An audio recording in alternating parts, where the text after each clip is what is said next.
high performers achieve their success not just because of their capability, not just because of their self-discipline, it's also because of the accountability, their environment, their circle as well. And how do you judge whether your circle, right? Are you connected or are you not connected with that circle? A very simple measurement for me would be, after I spend time with them, the one question that I ask is, do I recharge my energy or do I drain my energy, right? So that's a very simple measurement. And if your answer is I recharge my energy after spending time with this group of people, and that's where I feel that it is a right group of people to actually be with.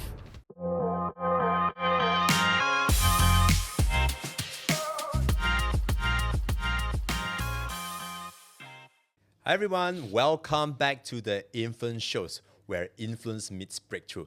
And every week we dive deep into the art of communications, influence, and mindset shift that turn ordinary voices into powerful leaders.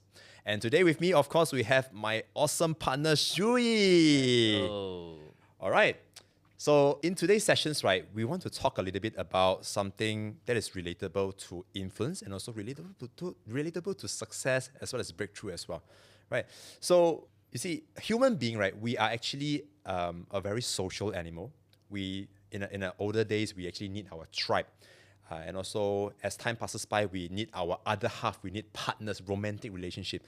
We need friendships. We need families as well, right? So you see, right? As time passes by, right, all these things, right, doesn't just it's not just something that is good to have. It's something that is really necessary, and in fact, this is something that we're going to dive deep today, how your relationship, your circle, your tribe actually decides how far can you go and how successful you can actually become, right?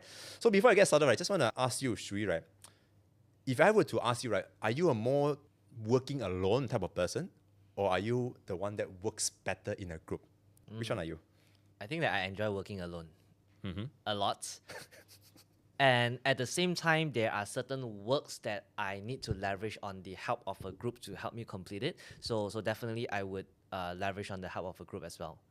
Yeah, and if you ask me, I enjoy working alone, but I also recognize the fact that if I have to go far, I need to work together as a team on certain things as well. I see, right? So you see, if we were to follow your social media and everything, right, I can actually see that you are always, even though you love working alone, you tend to go gym with some gym buddies. You tend to do things, do accountability discussion. You are still having accountability groups like that, right? So what makes you wanted to have circle like this? I think that circles to me is really, really important because at the end of the day, if you just rely on motivation itself, motivation doesn't last, right? And when there's no accountability, it's just like for my fitness journey, I wouldn't be able to get up at 7 a.m. or even 6 a.m. sometimes to go to the gym, right? If I know that there's no one waiting for me in the gym, right? But then when I actually have a partner or a buddy that waited for me in the gym, I knew that I had to wake up, and that is what elevates my fitness game to the next level. And same goes to eating as well, because when I first embarked on this journey of fitness, I had no idea what to do. And there was this one friend who challenged me, why not we eat clean for 7 days without any sugar? Would you be up for the challenge? Right? So at the back of my mind, I was thinking, like, can I really do this or not at that time? Because I love rice, I love bread with kaya butter and all these things, right? So I said, let's take on the challenge. And then every day, this friend of mine would send me pictures of him eating clean. And as a human being, I need to do something in return, because imagine someone sends you a healthy food and you send him like char kway teow, like you don't feel good doing that, right? So that's where I noticed that when I started having more accountability, that is where my fitness journey went up. I am able to do this, and as I look back in my journey, I realized that I can never do this alone. So to me, I think that accountability, having a partner that is able to hold your back is extremely, extremely crucial. Yeah. So I want to share a recent journey of mine as well. Recently, I also got into a little bit of fitness and also health stuff, right? Why? It's because of you. Seriously, it's because of one day, right? As we were doing training, then we were having lunch together. Then I was actually I actually ordered very clean avocado salad. Then I ordered something with cheese and also with tomato, and I can see how greasy the cheese was, right? Then I started to compare and I asked myself, wow, cannot lah like that. I'm eating so unhealthy and he is actually eating so healthy. So I started to ask for your routine, right? And I even join your accountability group as well, where every day I'm actually posting my foods as also my workout as well. And that has been really a game changing for me.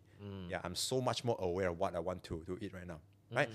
From this journey, right, it actually reminds me the power of community was really, really important, right? So that's why when you and I, we actually started this community called the Influence Inner Circle, where we put in workplace influencers or lifestyle influencers into a group, and then they keep each other accountable to share their good news, their bad news, and what are some of the struggle, and then they just support one another so that they can see result much faster, right? So I think this is exactly what I want to talk to you today, because I recently came across a book, right? So this book is actually called The Power of Others by Dr. Henry Cloud. Right. So to give you a bit of context of what this book is all about, right? So Dr. Henry Cloud, right, he's actually a clinical psychologist as well as a leadership consultant. Yeah. And he actually spent years of studying high performers, entrepreneurs, and also leaders and also elite teams as well. And he noticed this one very groundbreaking finding, right? He noticed that high performers achieve their success not just because of their capability, not just because of their self-discipline, it's also because of the accountability, their environment, their circle as well, right? And also that is why you can see that a lot of people, successful people, if you look carefully, right, they actually have their circle, they have their mentors, they have their coaches as well. Yeah. So today we are going to dive deep into what are all these circles all about. And of course, when we talk about there are good circles, there are also not so good circles as well. Yeah. And according to Dr. Henry, right, that in our relationship, in our lifespan, right, there's actually 4 levels, 4 corners of relationships. And our relationship in our life, right, it actually definitely falls into one of each of these corners. So as I actually talk about each of these corners, right, then both of us, let's actually discuss, share some insights, and what can we learn from how do we survive and also thrive in each of these corners as well. Okay, so Sri, are you ready? Yes, let's go. Let's go, right? So according to Dr. Henry, right, in his 4 corners, the first corner that he actually shared inside the book, right, and this corner is the corner that he called no connections. Right. So what is this corner all about, right? Is that you are surrounded by people in this kind of circle or this kind of environment, but you just feel not important, or you just feel not supported as well. Or sometimes maybe it's not just the environment is not being supportive, right? It's you yourself, when you're in that environment, you are not opening up yourself. And that is something that I see in a lot of leaders as well, right? So I'm just curious, right? Have you ever come across a circle or even relationships where you just feel that very clearly there's no connections?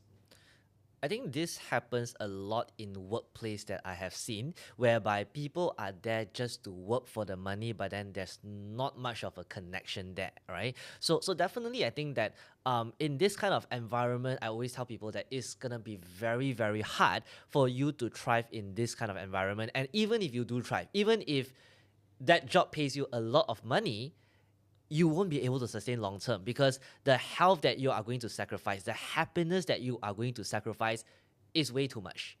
So for me, I always believe that as human beings, we are social creatures. We are meant to actually thrive in an environment where there's positivity, there's things that we are aligned with. And especially if we are in a place where if we are all alone, that's where a lot of negativity kicks in as well. And I don't think that any human being can actually sustain this kind of environment. And how do you judge whether your circle, right, are you connected or are you not connected with that circle? I think that's a very simple measurement for me would be, after I spend time with them, the one question that I ask is, do I recharge my energy or do I drain my energy? Right? So that's a very simple measurement. And if your answer is I recharge my energy after spending time with this group of people, and that's where I feel that it is a right group of people to actually be with. Right? Because you can sense that, like, I have done corporate trainings a lot, right? And I've been through different workplace environment to conduct trainings. And some of the workplace that I have been to, the moment I started speaking, I feel like I can continue a lot. My energy is high, right? Really, really high. But then when I go to certain companies, right, the moment I started speaking, I just felt that the energy was off.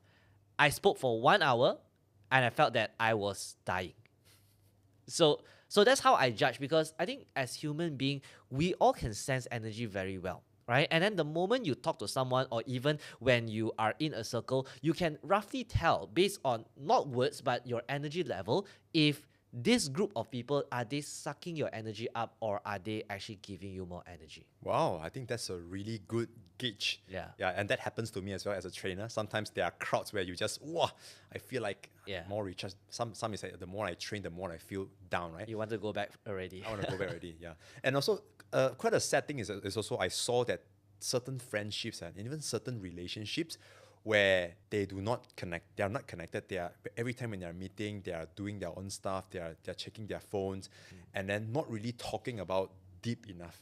Yeah. So I feel that when you are in this corner of this relationship, right, it's also very important to ask yourself, what are some of the things that you need to do to connect with the persons more? Yeah. Do you think that social media and phones is actually one of the root cause of this problem? Yeah, I think so. Because to be honest, I am sometimes I'm actually being distracted by social media as well. Yeah. So I think before bed, right? Last time I tend to use social media for a while to just to check things because I finished work, right? Then when my wife actually came into the room, right? Then she would actually sit in there and look at me. Okay, when are you gonna talk to me? Then that's when I know, okay, I'll put down my phone and GG talk. moment. GG moment. Yeah. So it's a very, I think we need to be conscious about that as well, really conscious. Because if you're not conscious, right, it's very easy. You go on autopilot mode, you go through phone, you sleep, you wake up, and then it eats up into your relationship. And that's not what I want as well. I really love that, because I think that in segment 1 or even corner 1, we talk about no connection at all. No connection doesn't mean that you don't have people around you. And sometimes it could be you have a lot of people around you, but you don't have that presence with all these people. You don't have that connection with all these people, right? And it's because when you are with this group of people, you are not connecting, but then your mind is always at other places, right? So for me, I think that like we are very easily getting distracted by a lot of different things, right? And then most of the time as human beings, we either live in the past where we worry about things that already happened in the past, or we worry about what could happen in the future. But the one most important place that we forgot to be in is actually the present moment. Right. Be present. Yeah. And sometimes, right, it's also not the fault of people around us. It can also be our fault as well for not opening up. Yeah. Yeah. So you see, right, sometimes when you're in a group, you feel you cannot connect, I cannot connect, I just cannot join in. Then maybe one of the questions you can also ask yourself is this, right? Yes, you cannot connect, but did you try to open up yourself to them or not? Are you being open towards them about sharing your feelings, sharing your thoughts, or are you just like keeping everything? Because if you're keeping everything, right, they are not the worms in your tummy. They can't really get what you're thinking as well. Yeah, so I think that's really important. So talking about like you can't connect, right? Then the next question that I have is, how often should you try to connect before you eventually give up and you tell yourself that, hey, I think this is not the group that I could connect with? How hard is hard when you say you are not trying hard enough, right? What's the benchmark there? Yeah, so it really depends on, why the purpose of this group. Why are you in this group? I like the benchmark that you actually give, right? If you feel that it's actually draining you, like hanging out or going out with this group no longer adds value to you, it takes away, it brings you even more negativity. I think that's the point that you need to decide that if you want to cut this out already, right? It's better that you protect your willpower, your energy, rather than you going into an occasions where you're forced to be there, you don't want to be there. Then might as well as just do everybody a favor. You can actually, you can still hang out, maybe not that often, but just protect your energy. You know what you need, and just do what you have to do. Right, I agree with that, right? So then for me, I'm thinking like, because connection is very important and every connection serves a purpose as well. So how would you define if this connection is good for you or not? Because you see, for me, I'll give you a context. I have high school friends where they don't talk about business. And when we come out, basically we just talk about nonsense and we have fun, right? And to me, I feel happy about it. Yeah. Okay. But after that, I felt like I'm wasting my time. Okay, and I'm not saying that this group of people they are bad, but then the topic that we have is just very different. But I felt happy joining them as well. And then I have another group of people which I also felt very happy to join them, and they are all very business minded, talking about business, personal growth. And for me, I think that these two audiences and these two circles of friends is what keeps me happy, right? But how do you actually identify which one is the best circle for you? Okay, I think that happens for me as well. So I do have friends. I think we all have friends or circle that serve different purpose. For example, we are in Blueprint community. That circle is very meant for accountability, right? And then we have our high school friends. Those are for memory's sake, or for us to have fun. Then we also have our extended family is for gathering. So you see, right, based on that purpose, then you see what serves you in your life more right now. So for example, if you feel that right now I need more business ideas because I'm in the starting up phase, right? Then maybe hang out more with business group of people. Or right now you feel that, oh, I'm working too hard right now. I just don't have my life at all. I need to mix with some people that allows me to have a bit of fun. Then it's fine to mix up some people that gives you a little bit of fun. Or sometimes I need more emotional support, right? Then maybe hang out with people who are more deep. They talk to you more. They like it's like a support group system. So I think that there's no one size fits all. It's based on what you need at that stage of life. And every stage of our life, we might change. Yeah, and the circle comes and goes as well. And that's fine for me. Yeah. So every connection that you have, it serves a purpose for you. Yeah, even if laughing, talking about nonsense, right? If it makes you happy, it serves the purpose. For you to be mentally sane and to be happy as well. Yes. Right. So that's the first corner, and I like that how we actually talk more about what does no connection means, right?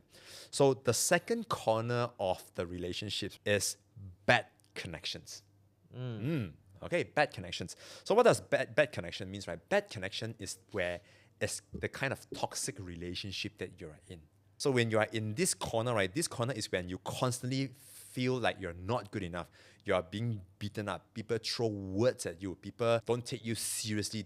They ridicule you. And you just feel it's a torment to at least stay in this corner. I'm just curious, for someone who is as positive as you, right, have you ever had relationships or connections that is like this? For me, I think I don't have any bad connection because I just felt that for me, I have this ability that I'm able to blend in with different people at different timing, and I was very adaptable as well. So definitely to me, I don't have any bad connection that I could recall. But I would say that in my life, I've seen a lot of people who have bad connections, right? And we don't even need to talk about bad connections with like friends, colleagues, and all these different circles. But just look back at the relationship with your parents. Most people would already have a bad connection there.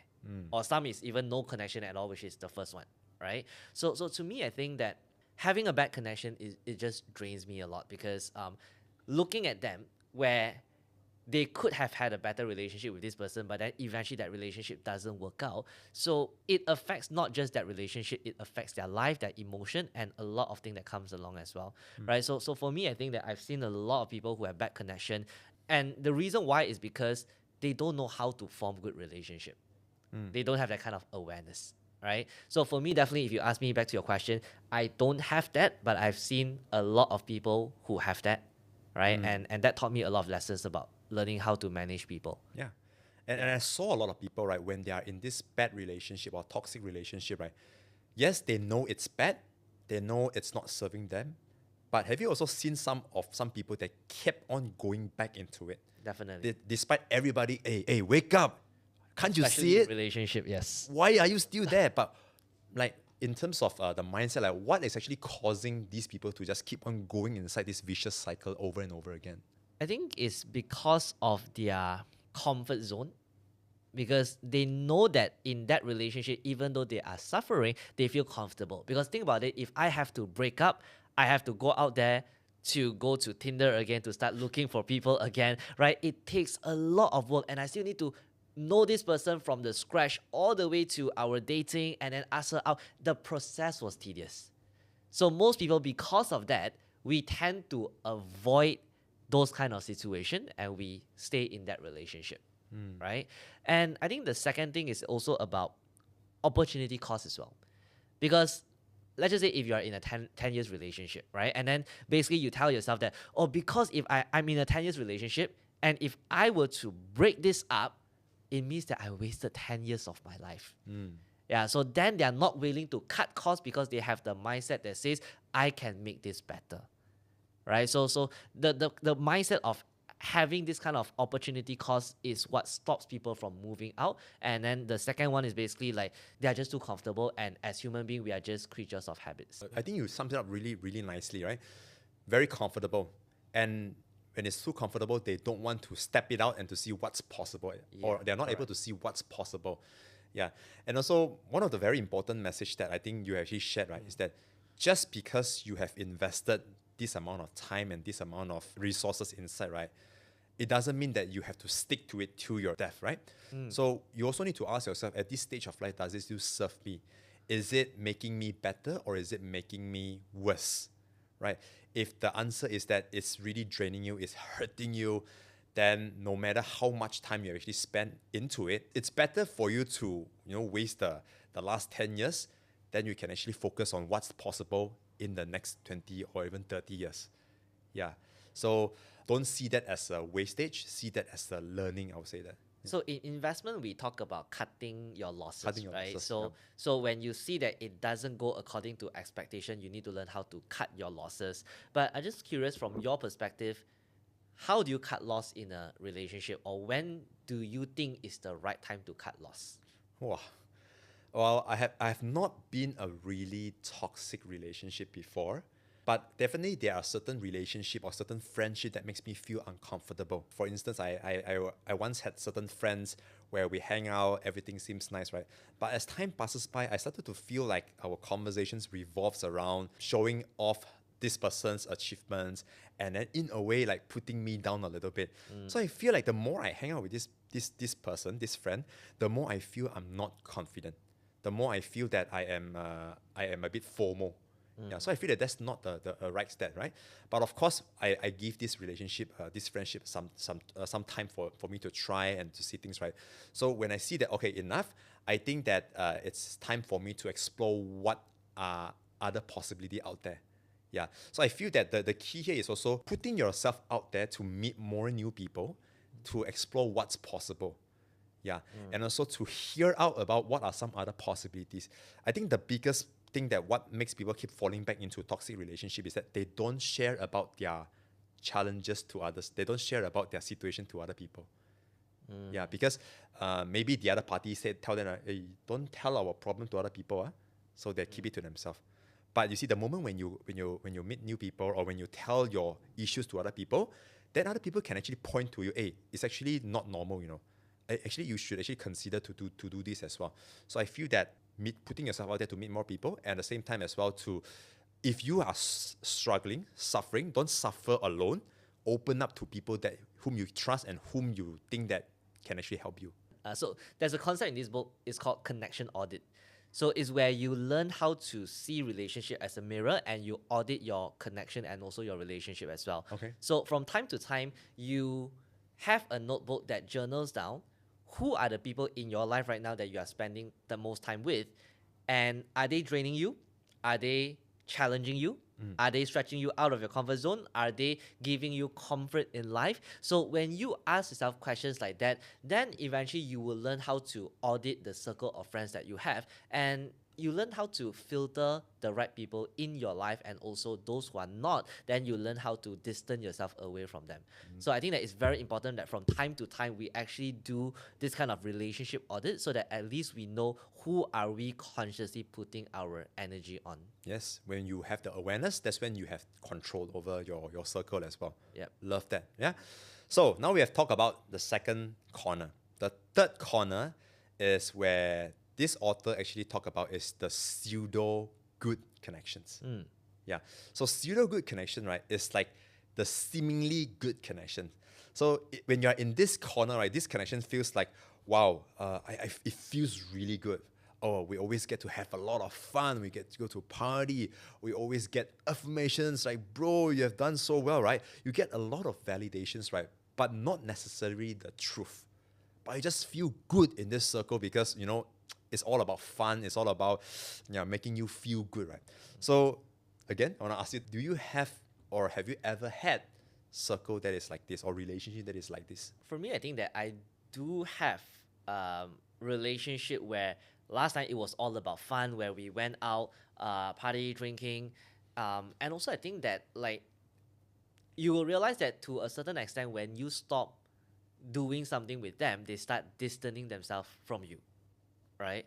So that is one, right? And then I think the second one is that a lot of people, like when they actually look at you, maybe they come in with a certain intention, right? Or maybe they, because you have certain status or because of that, and then that's where they wanted to be friends with you. But then what happens if those status are taken away? What happens if you are not at the level that you are right now? That's where everything changes. That's where you will find that relationship changes as well. Yeah, so definitely I think that there are certain group of people where I have where it's all about praising you, having fun and all this thing. But you need to realize that sometimes all these things, it doesn't really last. Yeah, so for me, I think that pseudo good connection, it gives you the perception that your relationship is good, but how do you know if a relationship is really, really good is you need to withstand strong pressure, strong challenges and tough times where you are left with nothing. Are your friends still there supporting you? I think that's the most important question that you got to ask yourself. Wow. Yeah, I've seen people who they really enjoy certain connections where because in that connections people praise them and also people talk about everything good about them, right? But the moment when they are stepping into the reality world, right, when people are not that nice, no, the world is not always praising you, right? When then there's actually more negativity, people like criticize you, people challenge you, right? That's when they feel that they cannot stand it. So they will tend to go back to this pseudo good connections even more. Yeah. So how do you balance between, of course, I think that we need circle that actually help us to feel good, to build that, have fun, feel the sense of belonging. But also I think that we also need to be having grounded in the reality as well. So how do you think that we can actually balance between these both? Once you learn how to have fun, then you go back to people who give you feedback. Yeah. Right. So for me, I think again, you need to first, I'm not saying that you don't mix with people who give you like pseudo good connection, because like we said, every connection serve a purpose, right? If you are just having a stress day and you don't want feedback, you just want to have fun, then you look for people who can really have fun, because that's how you actually enjoy your life. But then like if you are looking for growth in life where you want some honest feedback, so that's where you go looking for people who are able to give you honest feedback. So I think that at different stages in life, when you go through different things, again, it goes back down to what is your objective of meeting this group of people or a certain group of people. So if you know that your objective is about having fun, then you mix with people who are having fun. But if you know that if your objective is to learn to grow, then you actually mix with these people who are willing to stretch you out from your comfort zone and who are not afraid to give you feedback to actually grow. So I think that's very important. Yeah. And do you think, since you have actually had certain experience, right, do you think this pseudo good connection can be very addictive?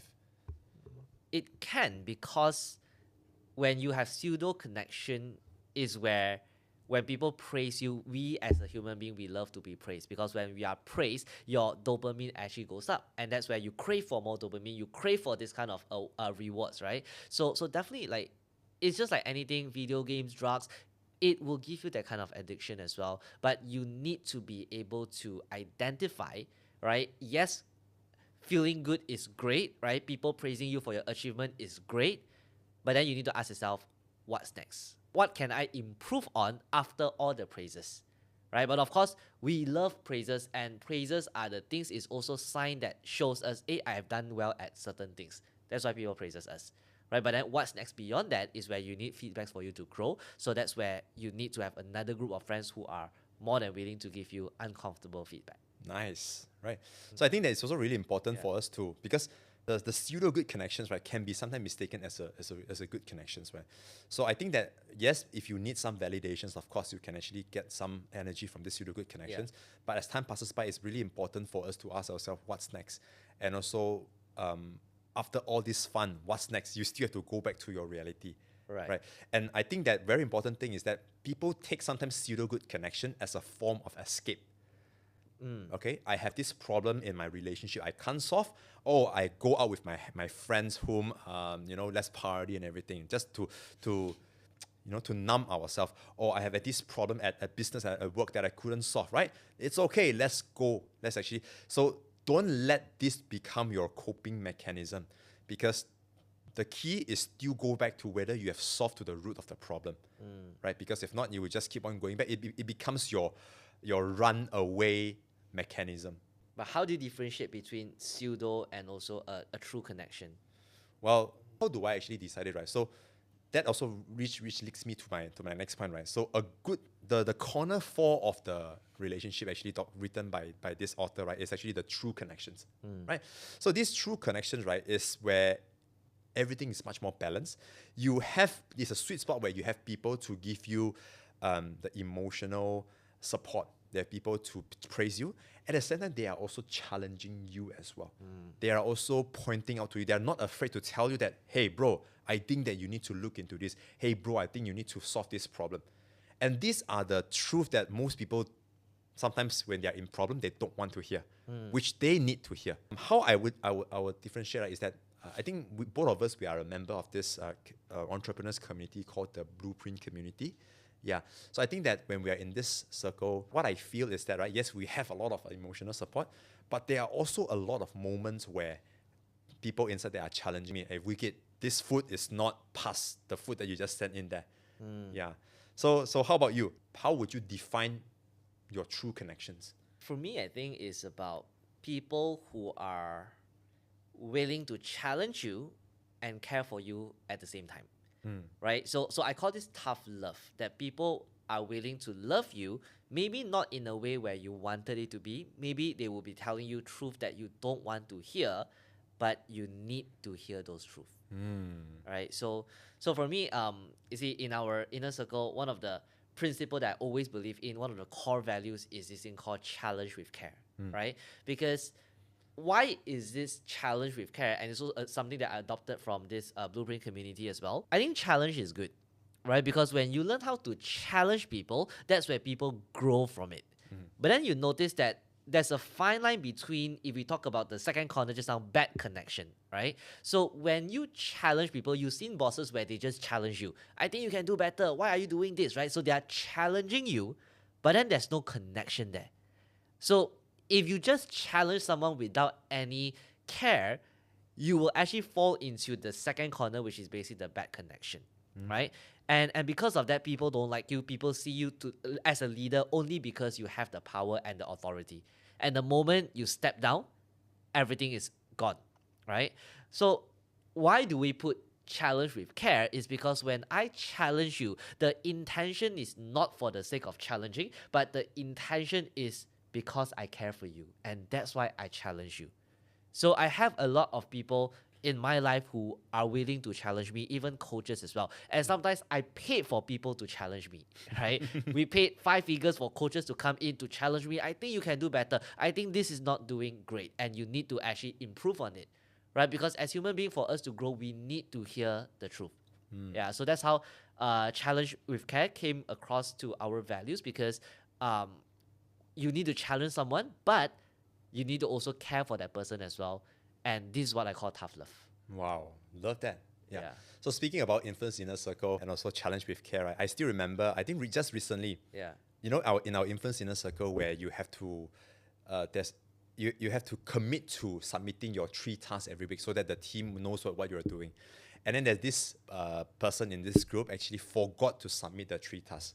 So when there's late submission, there will be a deduction in marks. So the person said, "Hey, sorry, I have actually submitted late." Then I saw that the scorekeeper of the team, right, said something that really touched me. Said that, "I understand that maybe it's challenging for you, but I have to do this because I'm doing this for you. I'm doing this for the group. Sorry, but I have to do this." And that's when I know that, wow, this group of leaders, they are not afraid to challenge people, and they're even not afraid to challenge their coaches. Yeah. So I had one coaching session with one of our coaches as well. And I thought that it's about me giving values and all these things, right? And then at the last part, before we end the call, right? And then this coachee actually wanted to give me feedback. I said, Wicked, you have a bit more time? I want to give you a bit more feedback. I was like, yeah, sure. yeah, what is it all about? Then he said to me, right, you see, Wicked, you always hear our challenges, you always hear about our problems, right? But what about you? You don't share much about your problems to us. Then how can we support you? Because I think that don't just think that as a coach you're not supposed to share your problem. I think that you can also share some with us as well. So I was like, wow.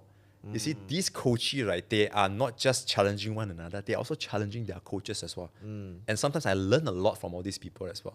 I think that's really, really true because as I came to building this community of our inner circle members, I used to have that kind of perspective where I need to be the leader. I need to wake up early. I need to do things 20-30% better than all my students there. If my students wake up at 5 or 6 a.m., I need to work harder than them. And I used to have that belief because if I am able to do that, I'm able to set a very clear and strong example for a lot of them, right? And I realized that it may work well to a certain extent, and people see you as a leader, but again, it goes down to the word true connection. Like, do you have true connection with them or not? Do they find you to be relatable or not? I think that's the most important thing. So one of the things that I've learned over the years is where even as coaches, as leaders, when we start expressing our vulnerability, when we start sharing about the challenges that we face, right? And when we go through like life where they see our emotion, they are able to connect with us better. And they're able to see us as not a coach or not a leader, but another human being. Right? And sometimes I think that this is a very, very powerful way for you to build lasting connection is to learn how to ask for help.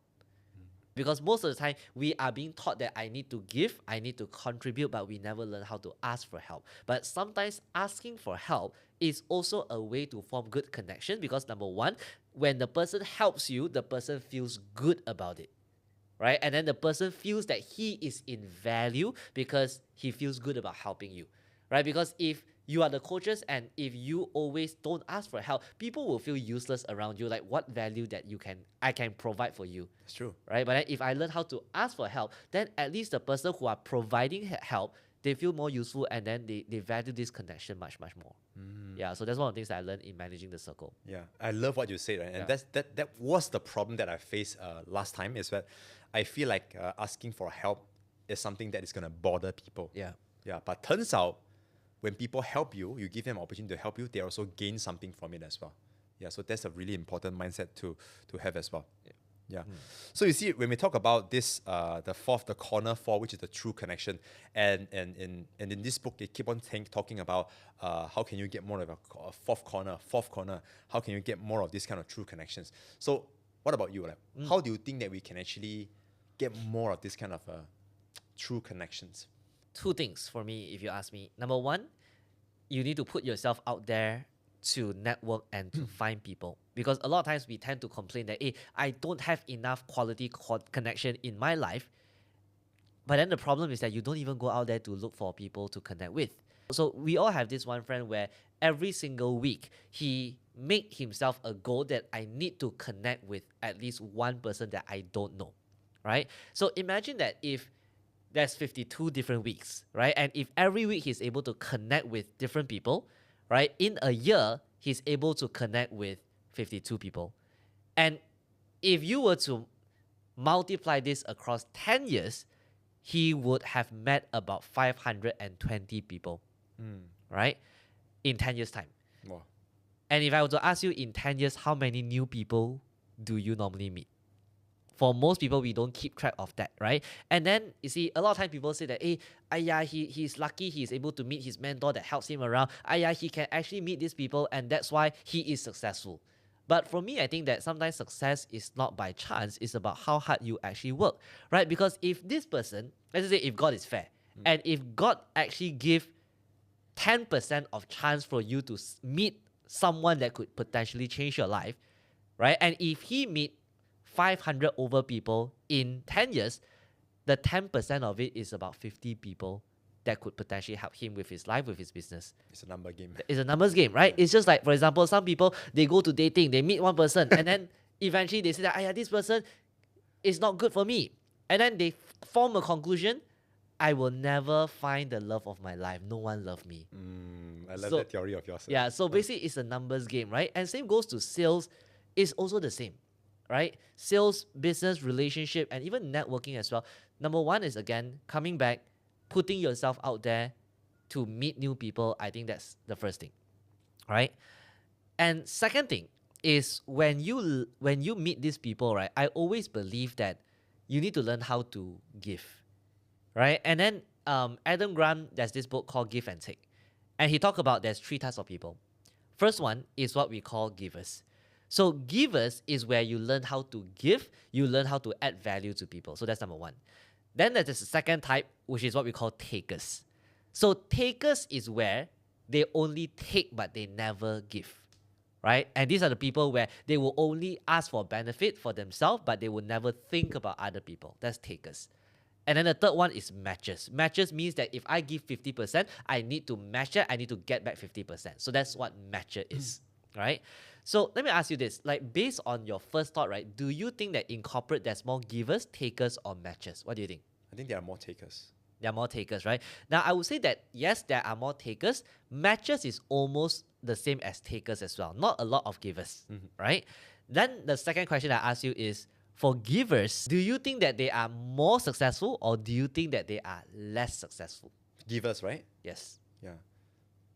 I think not necessarily more successful. I think if they're just giving, then chances are they may lose themselves. So I feel that probably no.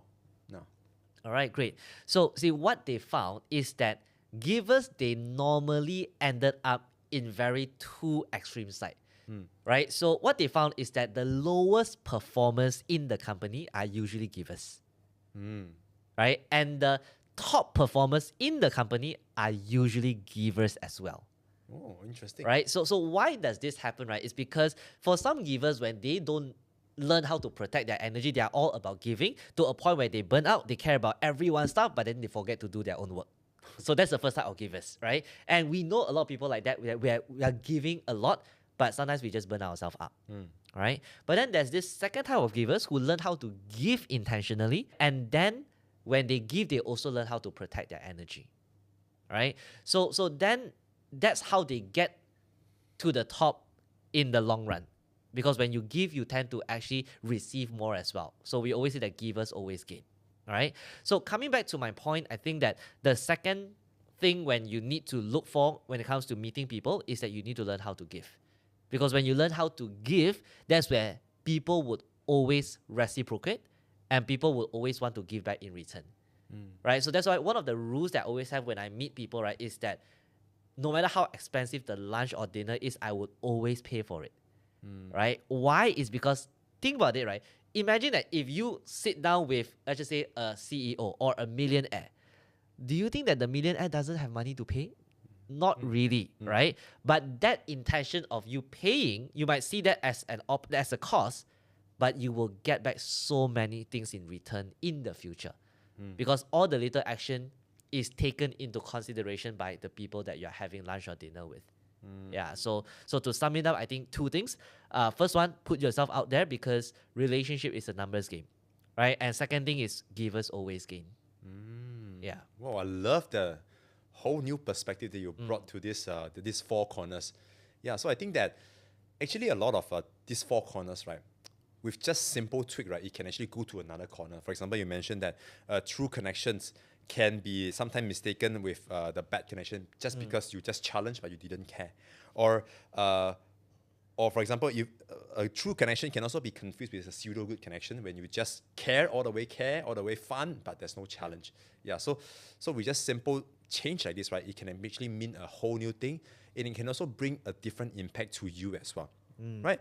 So you see, now you actually learn about these four corners of the relationship, then I think that it's also a time for you to think about, which corner of the relationship that you spend most time with. And the next question is spending time with this corner of people like really serve you at this stage of your life? If yes, continue. But if no, what are some of the changes that you want to make into it, right? Because as we stated at the starting of the podcast, is that human being, we are a very social creature. Yeah, let's say that we are the average of the 6 people, Top 5. the top 5 people that we actually mix around with. Yeah, so if you want to achieve your goals, if you want to actually to have people to challenge you, to have people to care for you, make sure that you are in the circle. And if, let's just say currently if you are in a circle that you feel that is not serving you, don't beat yourself down for it as well. And also, if you, let's say, ask yourself, have I tried my best? And is it okay for me to take a break? Is that definitely okay to take a break from certain circle at some times, right? So speaking of that, wishing everybody all the best, and also finding a circle that serves them, and also finding a circle that makes them feel comfortable, makes them feel home, at the same time challenge them to bring out the best of themselves again. If you enjoy this episode of this podcast, right, so don't forget to like, subscribe, as well as to share this to people who needs to hear this. We look forward to see you in the next episode. Thank you so much. All right. Thank you so much. Okay.